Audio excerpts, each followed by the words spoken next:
here's what's funny, BC, because McGregor has so many fights that are relatively short. The one against Diaz the second time went 5. He's got the 4-rounder, 3.5, I guess, against Khabib. But in general, his fights are pretty short. So I actually did this last night. You're going to laugh at me, but I really did. I went back and I watched all of his fights. Certainly from the UFC on. We talked about them all on last week's program. Yeah. But I went back and just rewatched them because there's a claim being made that maybe the reason that Conor McGregor lost is, yes, Dustin Poirier has improved, had a great game plan, was dialed in. All the things you can say positive about him, none of that changes. But that something has changed, so the argument goes, with Conor McGregor. That his style is not what it used to be. He used to be wide open, karate styling, lots of kicks, working at much further range. And with that, he had more weapons. He had more command of range. He was much more dynamic as a fighter. He sort of, so the claim goes, evolved into something of a boxer with not much else behind it. And that's a big key contributor to why he lost. What do you make of that claim? It's not off base. It really isn't. And I get I saw a lot of the backlash to what we said on Monday's show, which is, these freaking clickbaiters, these Baylesses of MMA that try to talk us into Conor heading into this fight. And now they're quickly saying the sport might have passed him by. Well, look, what we said coming in was the evidence we had in front of us. 40 seconds of Cowboy Cerrone and some really good pictures of him in shape and some really good interviews. And I think from that, we bought into that. We're going to get the very best of what's left of this guy. So it's a phrase I repeated often. I just think at the end of the day, is it 60% Dustin Poirier is just that good and an all-time great? Yes, it is. But let's not look past when you do watch the video a couple times of McGregor just seemingly being a step behind and just not having the same adaptable abilities and the same just bite down toughness, Luke. All things considered, it just didn't necessarily look like the same guy. Certainly not a guy, who has benefited from activity and looked fresh. And I think if you do the math and you do the work like you do so many great times on a former program we had on here, which was a ratings blockbuster called Dissected, right? MK Certainly Dissected. Was. Good God, where would we be without that one, Luke? I will say that you can look and see, from footwork to everything. I feel like he was trying to catch up for everything he missed in the course of that fight. And again, it's not like he didn't have moments. It's not like he wasn't maybe one big punch away from finishing Poirier. But I don't think it's wrong to say that, he hasn't benefited from the time off where we really weren't sure. The proof was going to have to be in the pudding there, and it was at the end of the day.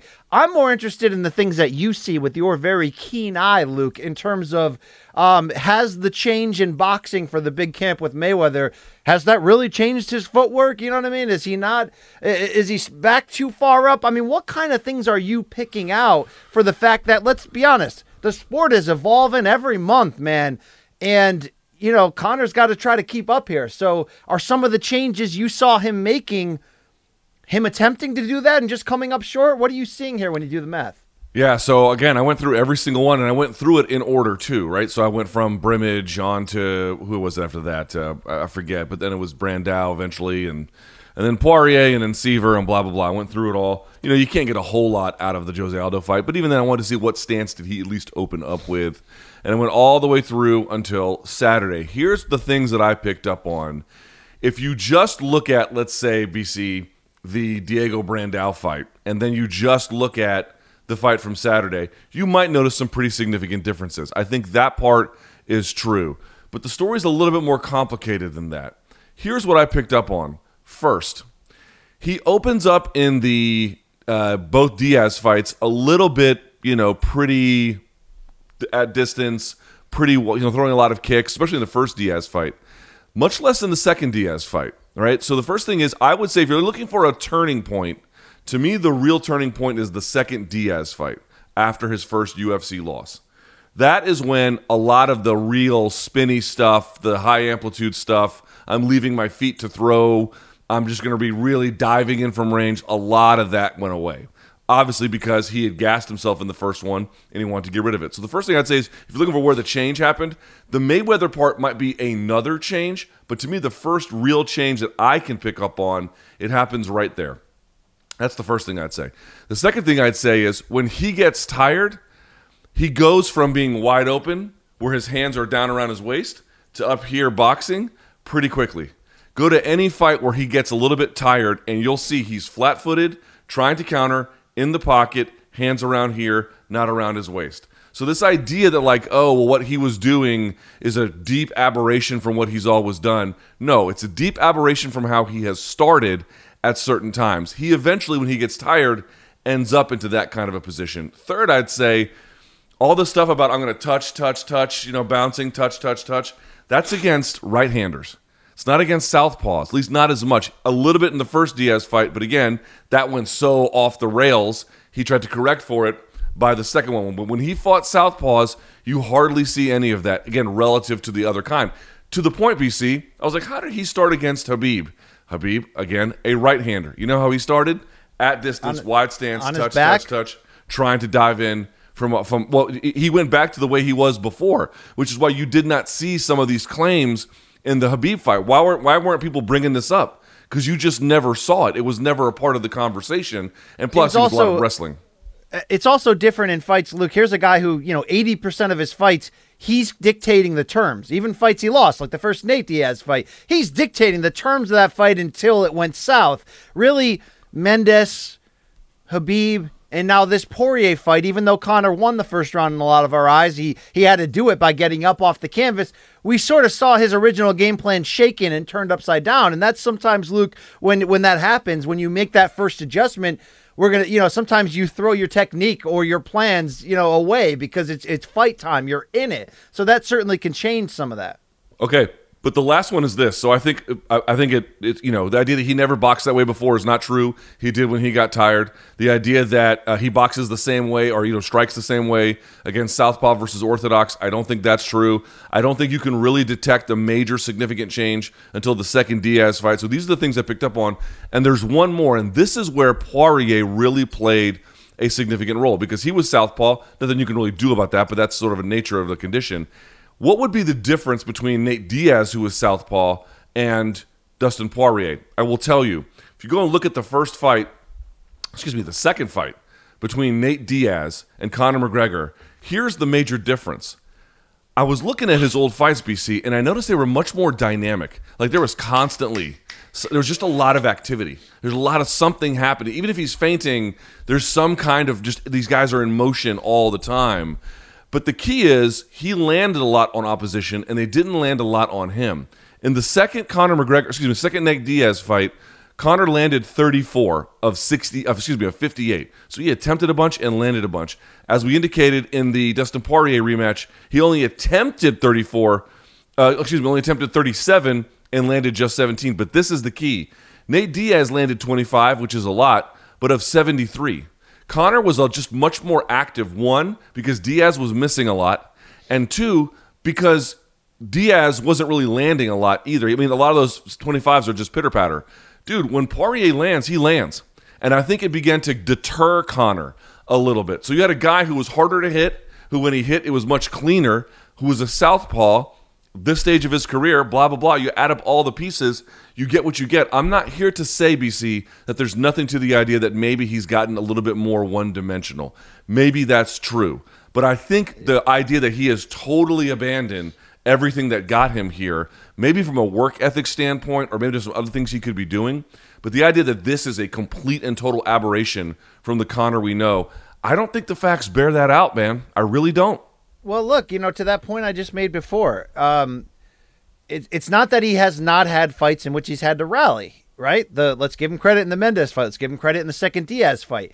But for the most part, when you are you have a front-running style, you have a bully style, it's easier to do the things you mentioned in those early fights, which is be more active, set more traps, constant activity, because you're exuding a certain level of threat and mental fatigue on your opponent because you're so dynamic and you're dictating the terms.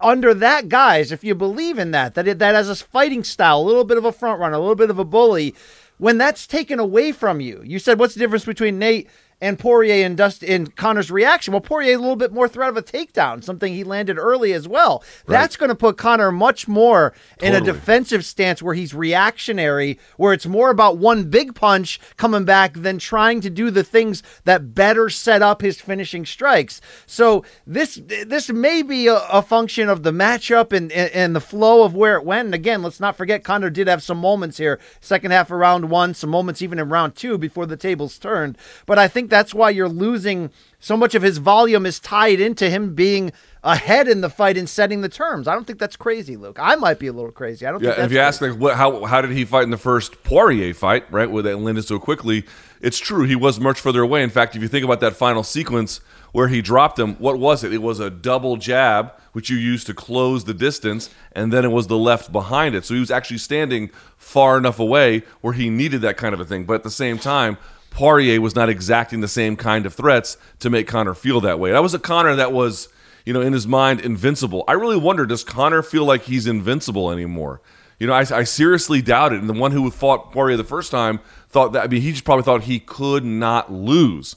And so there, to me, I don't think he thinks like he can't win. I don't think that's the case. But like he has to be, does he have to be more careful? I bet he wrestles with that, and that might be impacting his style as well, I think.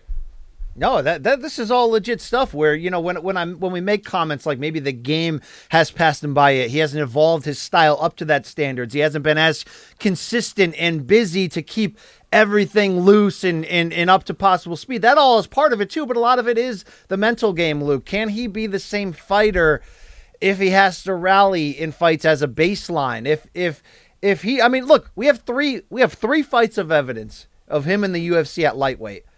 Where do you think his power stands? Because he lives and dies by the threat of his power. Can you give a proper referendum up to this point? Is he how much does his threat of being a bigger man that can knock you out dissipate going from featherweight to lightweight? Obviously, there's a change. Do you think it's more dramatic than we realize? It might be, because if you remember, he went from the Aldo fight 13 seconds, just like no one had ever done that to Aldo. And then he went and did that to Alvarez, and Alvarez had lost kind of badly before, but that was like a humiliation. It was just crazy what he was able to do. But when you go back to both of those, the timing on the Aldo one was just, the most impeccable. Plus, to what extent was Aldo exercising enough restraint? We've been over that a million times. And the Alvarez one, he was just catching the guy when he wasn't seeing the punches, which we talked about before, which is when they land the most. But like straight up power. Now, Poirier did acknowledge in this contest he got hit with one that really kind of buzzed him a little bit. So I do think Conor can still knock out guys at this weight class. But the idea that he'd have the same dominant left, I think that needs to be revised. And I want you to keep going, but I wanted to say, I think it was that right hook Conor landed that was the big one. He set it up with a left cross, but do you remember he came up with a right hook and Dustin almost did a dance for a second? I think it was because it was a shot he didn't see coming. It came off of a hard left hand. So, that's the perfect type of shot that you can get somebody in trouble with. That's still in play up to this point, but is he a threat to just buzz you with one and end you there? I don't know. I don't know at lightweight. And also, here's the other part. Like, if he went back to the other stance, sort of the open style karate stance or whatever, further away, again, as fights went on, he kind of abandoned it, first of all. And then second of all, it's like, yes, there are ways where if you were further apart, you could move out of the way of leg kicks, but you might still be vulnerable to them if you're sort of wide-based and hunkered down a little bit. That's still a way to get absolutely drilled with leg kicks. That's not per se the antidote. The bigger distance might be, but like every style's got pluses and minuses. I think the argument is if Conor is out at distance and he's throwing kicks and he's using all of his dynamic tricks, dude, he's a handful, and there's no denying he's a handful. But that thing that he tried, and maybe it was because of 170, but the way he did that, it really fucked him up against Diaz, and I think he learned a hard lesson there. The one thing I will say, BC, that is missing, like, is Conor like a radical departure from what he was? No, I don't believe that. But there was some stuff missing. So, for example, what did you see in the second Diaz fight you did not see a lot of here? Again, Southpaw and Southpaw. One, you saw a couple of the outside low kicks, but he was hammering Diaz with those. And by the way, he was hammering Poirier for as often as he threw them, but it was not very much. But it was the other one. It was the front push kick, the teeps to the gut. Those have always been a big part of his game. They were big against Alvarez. They were big against Nate. and they were nowhere to be seen in this fight. So to me, it's like that's a big key weapon he used to keep distance, to hurt guys, to slow them down, set up all kinds of offense, and he just went away from it here. And I think if people want to point out to like what's missing, that was a big ingredient that I think was missing in retrospect. Yeah, look, he also had, beautiful sort of lead jabs to the body in that second Diaz one, which is almost out of the Mayweather school of, as your attacking opponent is coming in, just time him perfectly, constantly put him in a spot of backing up. We didn't see any of that, and maybe that is a combination of Poirier being more of a threat to take him down. It's worth debating, but I wanted to quickly do the talk radio reaction with you here. If an NFL team loses in the championship game when they had Super Bowl hopes, Monday morning they're going to be, debating whether it's a call for the coach's throat, whether that's fair or not. So let's talk about this. Conor McGregor's been with SBG from the beginning, right? It's been a great camp for him and a great group of coaches, but it's not abnormal, especially in boxing, but even in MMA, for a superstar fighter to hit a rut and then change camps, get a different perspective, add some tools and tricks to the trade. Is it time? Is it time for Conor McGregor to say, I'm not firing you guys, but what about if we bring in Coach Whitman as a consultant right here? What about if we, do 2 weeks of camp at Jackson's? Are you thinking any of that is not necessarily in order from a panic perspective, but from you should really think about this to try to evolve your game? I think, he already did that, right? He brought in this sort of guy who's played a role in his life earlier. Then he brought him back, the guy who was from the boxing youth club. Boxing coach. That's great, okay? Youth boxing coach is great, but there are genius minds out there. Right. What if we sent him down to your boys down there at old City Cackalack, okay? Come on, yeah, guys. I mean, I think Trevor Whitman, or even like a Henry Hooft, like a guy who's got like a real offensive mind, like hard kind of. I'm not saying it's a direct, Henry Hooft is the example of the Dutch style, and he's nothing else. But I mean, someone's got a little bit of that Dutch mentality right in there. Something like that, I think, would be quite beneficial for him. Yes, his jiu-jitsu got better after the Diaz fight, when they brought in, I think he had him in there maybe even before. Ryan Hall trained with Conor McGregor. Folks forget that. He was brought in, and then eventually Dylan Dennis. So, those guys have only done good things for him. I think getting another mind in there who's got a real... is John Kavanaugh the best mind for everything in MMA in every phase of the game? I don't know. No, I don't think that's a reasonable statement. I mean, he obviously is quite talented, but is he the best guy or the only guy to give Conor looks and striking? Bringing in someone who's got some real modern ideas like a Whitman or somebody else, how could it hurt? I just don't understand. We're talking about a guy who we are deeming, as his career has gone on, to become a little bit too one-dimensional. The problem is that one dimension was great, Luke, right? If you're an absolute dirt hole, if you're Harvey Weinstein and your one dimension for years of picking up women involves an empty office, a couch, and you going from zero to ball bag as soon as the door closes, and it keeps working for you for a long time, that becomes good and bad, Luke. The bad is eventually you're going to end up in jail and be a laughingstock after ruining many women's lives. But you don't have to evolve your game to pick up women. Conor was too successful with that one side of his game. God, I didn't even move. No facial expression. What a hell. That's a hell of a no-sell from Thomas right there. What if we didn't try to make him a wrestler to round him out, but to the point you made about Hooft or somebody like that, make him a kickboxer again, because that was a calling card for the first third of his UFC run. He was unpredictable. He would open fights with fake spinning wheel kicks. I mean, you really never knew what was coming. Luke, it's a yes and no panic situation. It's a turning point right now. We're at a crossroads commercially and in terms of whether he can be elite, in terms of where McGregor's going. He's young enough. He doesn't have a ton of damage in recent years. So it's not panic time, but you got to get somebody in there who's going to take a strength he already has and develop it and let it bloom. And I love those guys in there at SBG, man. They look like great 1930s barbers for the Mayweather fight, right? It was a nice fashion choice, but either this guy's not listening or they're not coming up with anything creative. Let's shock the system if you're in Team McGregor and try to do this over. Look what Whitman did in one camp with Usman, Luke. This still stands out to me.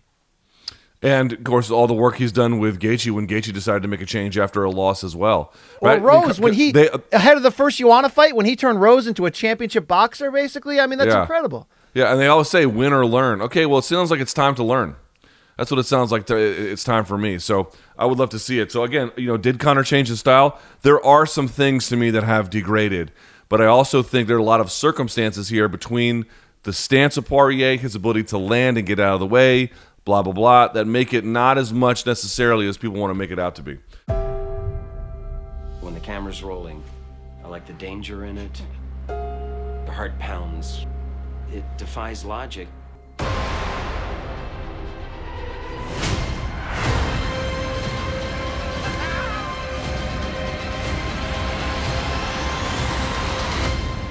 It's thrilling to me.